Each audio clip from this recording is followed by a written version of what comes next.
कुछ स्वादिष्ट है बनाना तो playrecipes.com पे जरूर है आना। श्यामपुर गांव के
ये लो, आपकी रोटी और उस पे प्याज रखा है। अच्छा हुआ तुम ही बाहर आ गई। मुझे तुम्हें इस घर से बाहर निकालना था। अरे छोड़ रे कलमुही, डायन, मैंने तुम्हारा क्या बिगाड़ा है? छोड़ मुझे। मैं कितने दिनों से भूखी हूँ। अच्छा हुआ तुम मिल गई मुझे। अरे छोड़ नासपीटी। चुड़ैल उसकी आंखों में देखकर उसकी आत्मा को अपने वश में कर लेती है। अब सुषमा भी एक चुड़ैल बन जाती है। वो बेहोश होकर जमीन पर गिर जाती है। अगले दिन सुषमा एक खंजर लेकर अपने पति को मारने की कोशिश करती है। अरे क्या कर रही हो मेरी जाना, वो खंजर बाजू में रख दो। मैं तेरी कोई जानावाना नहीं हूँ, मैं मेरी मालिक का हुक्म ही मानती हूँ। सुषमा उसे छोड़ देती है और शाम घर से भाग जाता है। उसी रात चुड़ैल फिर से गांव में आती है और इस बार गांव के राघव के घर का दरवाजा खटखटाती है। अरे कौन है? इतनी रात हो गई है, कौन आया है? अरे सुनते हो, दरवाजे पे कोई है। इतनी रात को कौन हो सकता है? राघव खिड़की से देखता है तो उसे दरवाजे के बाहर एक औरत खड़ी दिखाई देती है। आप कौन हो और यहाँ इतनी रात को क्यों आई हो? मुझे बहुत जोर से भूख लगी है, इसलिए खाना मांगने आई हूँ। मुझे एक रोटी दे दो। अरे जानकी, रोटी है क्या घर में? इन्हें भूख लगी है, जरा दो तो। अरे बहन जी, मेरे घर में रोटी है मगर सब्जी कुछ भी नहीं है। आप सिर्फ रोटी और प्याज दे दो, मैं इससे काम चला लूंगी। अब जानकी एक रोटी पर प्याज काट कर लाती है और चुड़ैल को देने के लिए दरवाजा खोलती है। चुड़ैल को देखकर जानकी चिल्लाती है मगर चुड़ैल उसे भी अपने वश में कर लेती है। अब जानकी चुपचाप जाकर अपने घर में सो जाती है। अगले दिन शाम सरपंच जी के यहाँ जाता है। सरपंच जी प्रणाम, मेरी पत्नी चुड़ैल बन गई है और वो मुझे मारना चाहती है। मैं जैसे तैसे वहां से भाग आया हूँ। वो बोलती है कि उसे उसके मालकिन ने बताया है कि लोगों को मार डाल। अब मैं क्या करूं सरपंच जी? श्याम, इस विषय में सोचकर निर्णय लेना होगा, वरना लेने के देने पड़ जाएंगे। थोड़ा संयम रखो, बाद में देखते हैं, ठीक है? जी सरपंच जी। श्याम वहां से चला जाता है। उसी दिन राघव के घर में उसकी पत्नी उसे भी मारने की कोशिश करने लगती है। अरे क्या कर रही हो भाग्यवान? ऐसा कोई करता है क्या अपने पति के साथ? अरे कौन सा पति? किसका पति? तू मेरा कोई नहीं है। मैं सिर्फ मेरे मालकिन के आदेश का पालन करूंगी। अब मैं तुझे मार डालूंगी। राघव उसका ये डरावना रूप देखकर बहुत डर जाता है और अपने घर से भागकर सीधे सरपंच जी के यहाँ जाता है। सरपंच जी, मुझे बचाइए, मेरी बीवी मुझे मार डालेगी। अरे ये क्या बोल रहा है राघव, पागल हो गया क्या? आ, जरा बैठकर बात करते हैं। सरपंच जी, हमारे घर पर कल रात को एक औरत रोटी मांगने आई थी। मेरी पत्नी ने उसे रोटी दी और सुबह होने के बाद मेरी पत्नी का रवैया अलग ही हो गया। अब वो मुझे मारना चाहती है और कहती है कि उसे उसके मालकिन ने बताया है। मुझे कुछ समझ नहीं आ रहा। अच्छा तो ये बात है। यही बात शाम के भी साथ हुई है, यानी उन दोनों को चुड़ैल ने अपने वश में कर लिया है। अब मैं बताता हूँ वैसे ही सारे लोग करना, और ये बात सारे गांव में फैला दो, मगर उन दोनों को नहीं पता चलनी चाहिए। जी सरपंच जी, समझ गया। हरिया, तुम्हें समझ आ गया मैं क्या बोल रहा हूँ? तुम्हें मैंने बताया वैसे ही करना है। जी सरपंच जी, आप जैसा बोलोगे वैसा ही होगा। अगले दिन हरिया एक दूसरे घर में चला जाता है। रात हो जाती है और वो चुड़ैल भेस बदल कर उसके घर का दरवाजा खटखटाती है। कौन है? इतनी रात को कौन आया है? जी मुझे बहुत भूख लगी है, क्या आप मुझे खाना दोगी? जी हाँ, मगर मेरे घर में सिर्फ रोटी है, सब्जी कुछ नहीं है। आप मुझे रोटी और प्याज दे दो, मुझे चलेगा। अब हरिया एक रोटी पर प्याज डालकर लाता है और दरवाजा खोलता है। बाहर उसे एक औरत खड़ी दिखाई देती है, जो कि अब एक चुड़ैल में परिवर्तित हो जाती है। चुड़ैल हरिया को वश में करने के लिए उसकी आंखों में देखती है, मगर हरिया पर उसका कोई परिणाम नहीं होता। ऐसा कैसे हो सकता है? मेरा जादू क्यों नहीं चल रहा? क्या हुआ है? हरिया अपना पल्लू उठाकर चुड़ैल से कहता है, अरे ओ चुड़ैल रानी, तुम्हारा असर यहाँ पर नहीं चलेगा। मैं तो मर्द हूँ, औरत नहीं। अब क्या करेगी तू? और उसी वक्त सारे गांव वाले मशाले लेकर वहां आते हैं और चुड़ैल पर हमला बोल देते हैं। चुड़ैल पर हमला होते ही जानकी और सुषमा उसे बचाने के लिए आती है। अरे ओ कलमुहो, मेरी मालकिन को मारने से पहले तुम्हें मुझे मारना होगा। और हाँ, मेरी मालकिन पर हाथ भी उठाया तो याद रखना, सोच लेना क्या होगा। अब जानकी और सुषमा भी गांव वालों से भिड़ जाते हैं। सारे लोग मिलकर जानकी और सुषमा को पकड़कर एक पेड़ से बांध कर रखते हैं। उसी मौके का फायदा उठाकर चुड़ैल वहां से भाग जाती है। अब गांव वाले बहुत परेशान हो जाते हैं और आगे क्या करना है इसके बारे में सोचने लगते हैं। इस जानकी और सुषमा को हम जला डालेंगे। अरे उन पर चुड़ैल का साया है, वो साया निकल गया ना कि वो फिर से पहले जैसी हो जाएगी। राघव भाई साहब सही कह रहे हैं, वो हमारी बीवियां हैं। उन पर से चुड़ैल का साया निकल जाने के बाद वो आम इंसान बन जाएगी। सुषमा और जानकी दोनों को भी अपने ही घरों में कैद कर दिया जाता है ताकि वो किसी को हानि ना पहुंचा सके। सारे गांव वाले सोच में पड़ जाते हैं और अलग अलग योजनाएं बनाने लगते हैं। मेरे ख्याल से चुड़ैल अब सतर्क हो गई है। उसे हम क्या करने वाले हैं इसके बारे में पता चल गया है। हमारे गांव के बाहर एक सिद्ध बाबा रहते हैं, हम उनके पास चले जाएंगे, वही समस्या का समाधान बताएंगे। अब सरपंच जी और सारे गांव वाले बाबा के पास चले जाते हैं। क्या हुआ है सरपंच जी, आपका ऐसे अचानक आना हुआ? बाबा, विपदा ही ऐसी है कि कुछ समझ नहीं आ रहा, जरा विस्तार से बताओ बेटा। सरपंच जी सारी कहानी बाबा को बताते हैं और उनसे इस पर कुछ उपाय पूछते हैं। बाबा बोलते हैं, वत्स, तुम जब वो चुड़ैल सामने आ जाए तब अपने सामने ये गुड़िया पकड़ लेना। वो चुड़ैल इस गुड़िया में समा जाएगी और बाद में जल्द ही उसे आग में फेंक देना, जिससे उस चुड़ैल का सर्वनाश होगा। जी बाबा, हम समझ गए, मगर ये काम सिर्फ एक औरत को ही करना पड़ेगा। ठीक है बाबा, आपका बहुत बहुत धन्यवाद। अब सारे गांव वाले गांव में लौट आते हैं और उस चुड़ैल को मारने के बारे में सोचने लगते हैं। तभी उस गांव की एक औरत सगुना सामने आती है और वो काम करने की इच्छा दर्शाती है। इसमें खतरा है बेटी। अरे सरपंच जी, अपने गांव के लिए मैं इतना नहीं कर सकती। मैं ही ये काम करूंगी और उसे मार डालूंगी। ठीक है सगुना, तुम्हें ये काम दिया जाता है। अब सगुना रात होने का इंतजार करती है। रात होते ही वो चुड़ैल आती है और सगुना के घर का दरवाजा खटखटाती है। सगुना खिड़की से ही उससे बात करती है। मैं भूखी हूँ, मुझे कुछ खाना दे दो, एक रोटी ही दे दो, मगर जल्दी दे दो, बहुत भूख लगी है। जी अभी लाती हूँ। अब सगुना खाना लेकर बाहर आती है और चुड़ैल तुरंत ही उसे अपने वश में करने का प्रयास करती है। तभी सगुना अपनी कमर से वो गुड़िया निकालकर चुड़ैल के सामने पकड़ती है। जैसे ही चुड़ैल की दृष्टि उस गुड़िया पर पड़ती है, वो चुड़ैल उस गुड़िया में समा जाती है। सगुना उस गुड़िया को पकड़कर दौड़ी चली आती है जहाँ सारे गांव वाले खड़े हैं। गांव वालों ने वहां आग जलाकर रखी हुई थी। सगुना तुरंत उस गुड़िया को उस आग में डाल देती है। गुड़िया आग में डालते ही वो जलकर राख हो जाती है और उसके साथ साथ वो चुड़ैल मर जाती है। सुषमा और जानकी भी उस चुड़ैल के चंगुल से मुक्त हो जाती है। वो चुड़ैल हमेशा हमेशा के लिए चली जाती है और अब गांव वाले फिर से एक बार खुशी खुशी रहने लगते हैं। सज्जनपुर नाम के गांव में एक गरीब किसान श्याम अपने परिवार के साथ रहता था। उसकी पत्नी निर्मला और राधिका उसे खेती में बहुत मदद किया करते थे। मेहनत के कारण उनकी फसल भी अच्छी आया करती थी और ये देखकर गांव के कुछ लोग उन पर जलते थे। श्याम के पास एक घोड़ा था जो कि बहुत शानदार था। वो उसे घर के सदस्य की तरह रखा करता था। राधिका को वो घोड़ा शाम ने उसके 5वें जन्मदिन पर भेंट दिया था। उसकी सारी देखभाल राधिका ही करती थी।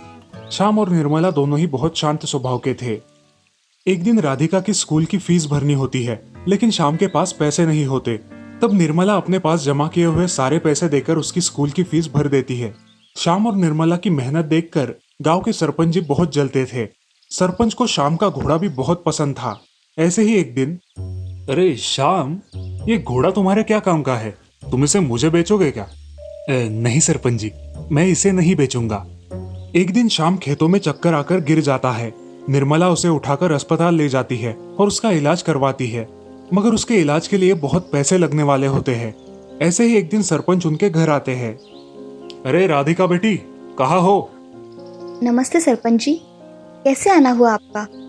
मैं श्याम से मिलने आया हूँ। कहाँ है वो?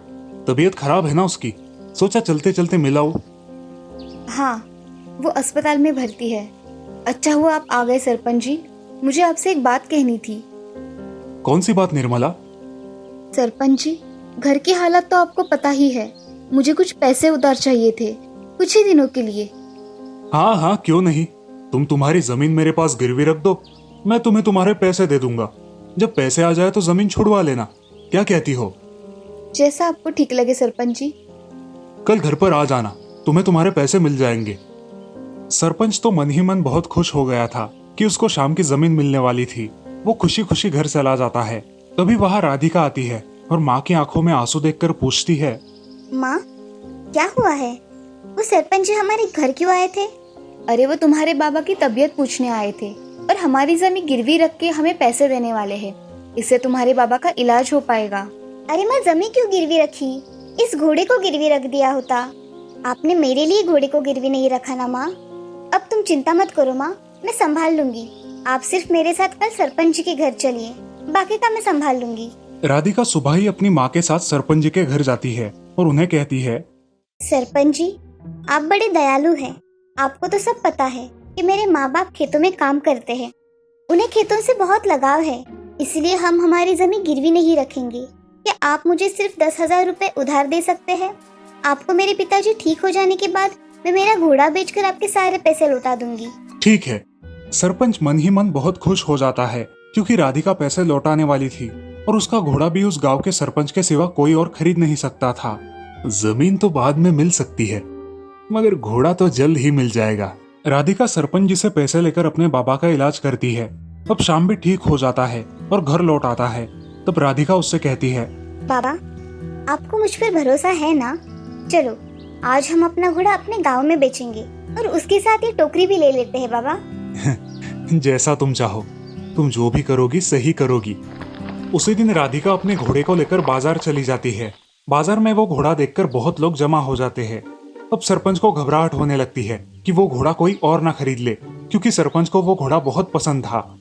जो भी ये घोड़ा खरीदेगा उसका मूल्य है 10,000 रुपए और इसके साथ ये 10,000 की टोकरी भी खरीदनी पड़ेगी, तो ही ये घोड़ा बेचा जाएगा।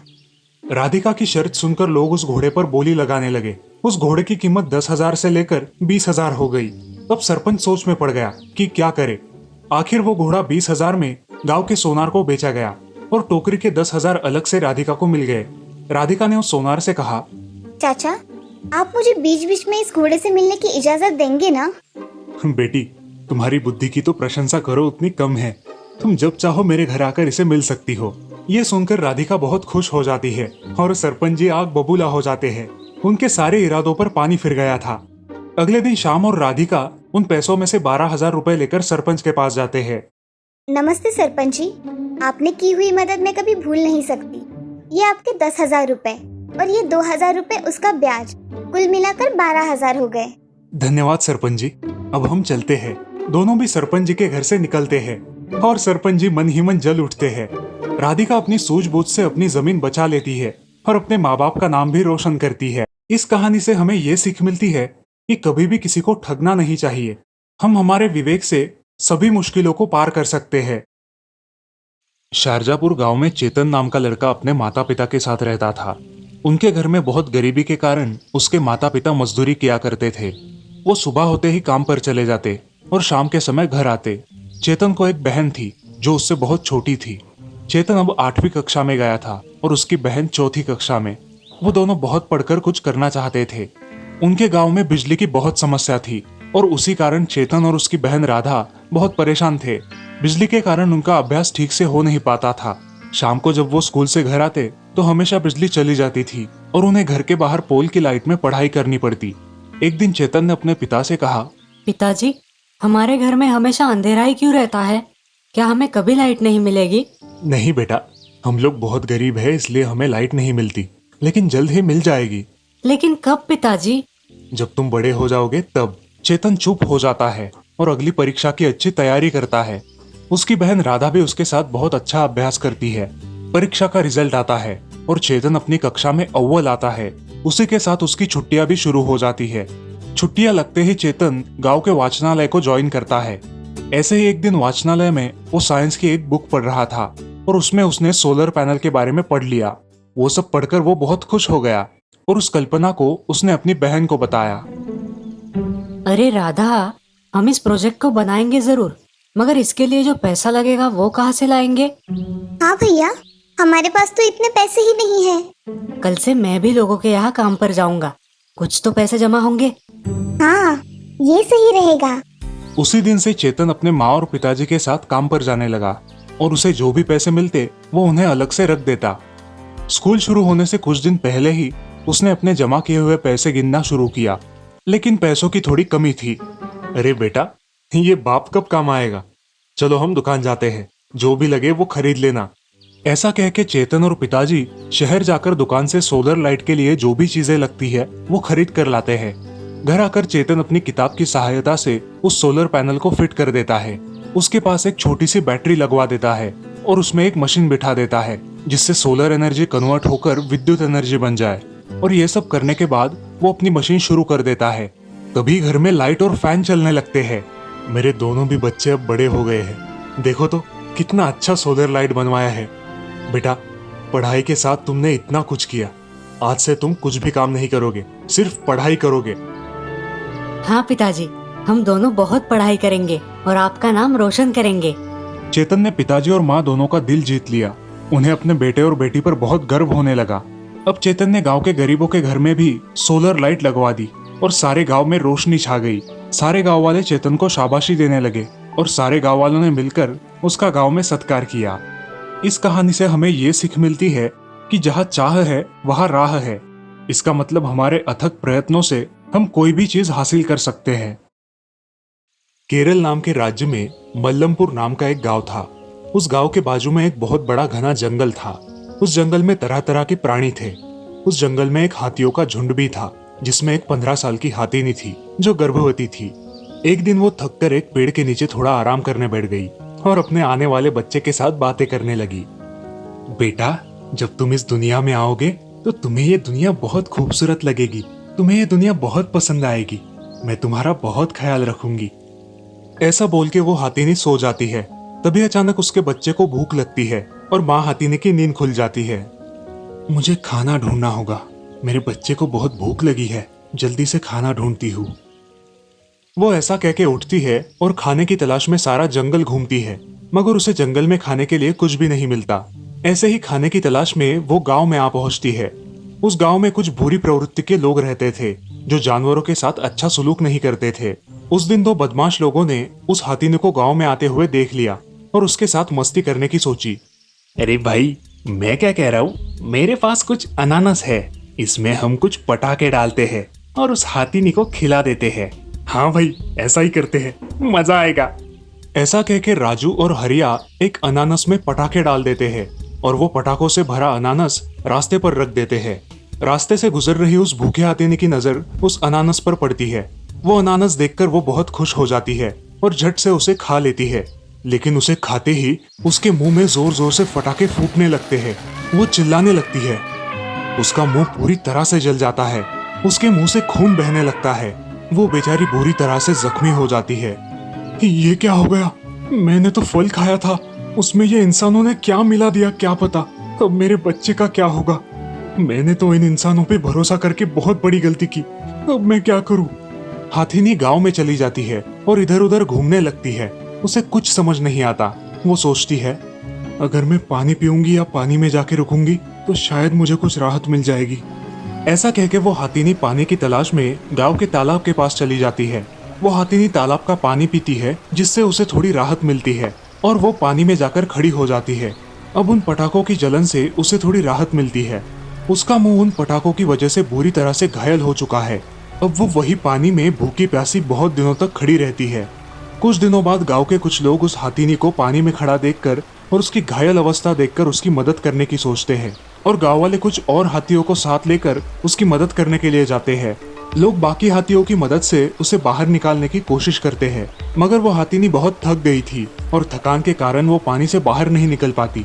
खाना ना मिलने की वजह से वो और उसका बच्चा भी तड़प रहे थे और दोनों भी बहुत कमजोर हो गए थे।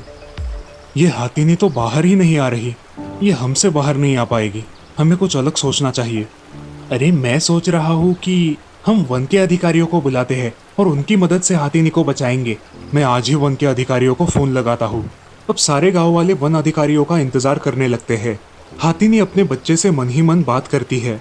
बेटा, ये दुनिया बहुत सुंदर है और तुम भी इस दुनिया की तरह बहुत सुंदर हो। इस दुनिया के कुछ बुरे लोगों ने मेरे साथ धोखा किया है, जिसकी वजह से मैं तुम्हें खाना भी नहीं दे सकती।